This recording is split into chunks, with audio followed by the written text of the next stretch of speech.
Hey, this is Jerry from Bliz Studio, and in this continuation of the Unity ProBuilder tutorial series, I'm going to start taking a look at the Bezier Shape tool. And if you're ready to get curving, let's go.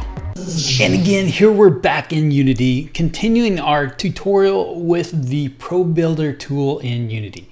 So what are we going to be working on in this one? We're going to start taking a look at the Bezier Shape tool. So this tool is awesome. So I've clicked the Bezier Shape option here in the ProBuilder window. And now you can see that I have a Bezier curve with a mesh attached to it. I have 2 control points and then also 2 tangent points. So the tangent points allow me to change how that Bezier curve works within a 3D space. So you can see that the ends are not closed. I have those points, and again, all of these points are manipulatable within a 3D space, so you can see how I can manipulate that option.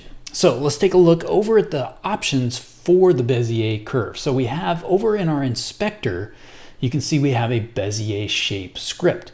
So within that, this allows me to change some different options within the points and the tangents. But then I can also add points to this. So one way for me to add points is if I select onto the green line that is the Bezier curve itself, I can add additional points, and then that gives me more control over what the shape of that is. I'm going to go ahead and undo that. And then let's take a look at the other options that are here.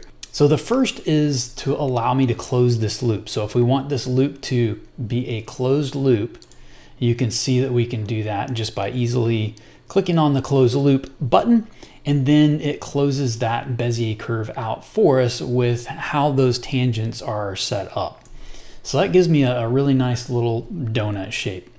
Let's go ahead and uncheck that. The next option is to smooth. If we look at the faces that are here, there are faces, but it does look kind of rounded and smooth. That's because we have the smoothing option turned on. If we turn that off, we have a more rigid looking shape, and the way the light hits those faces is going to make it look a little more flat. So that might be an option that you want for your particular game object, but that gives you something to play with.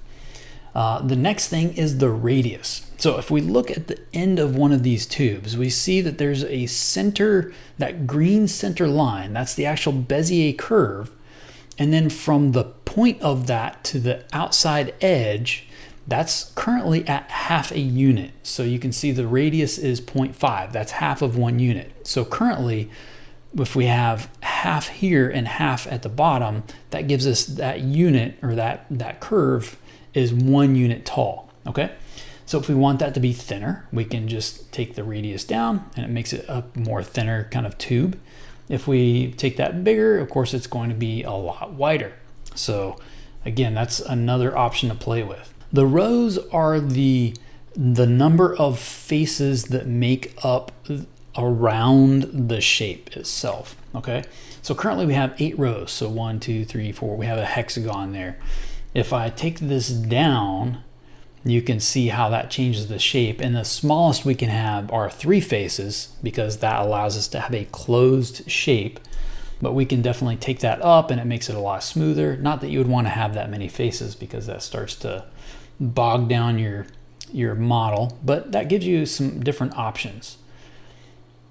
And then the columns, these are the slices that are in that shape. So the number, the rings around that shape. So if we increase this, again, you can see how that becomes a lot smoother in the curve, or we can take that way down and it makes it a lot more angular. So this would be kind of something cool. You could create kind of like a control panel for a spaceship or something like that. There's a lot of different things that you can do with the Bezier curve shape. And there we go. So we now have another cool tool that we can use within ProBuilder. Hey, another great tutorial.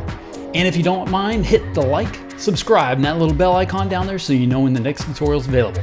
Until next time, peace.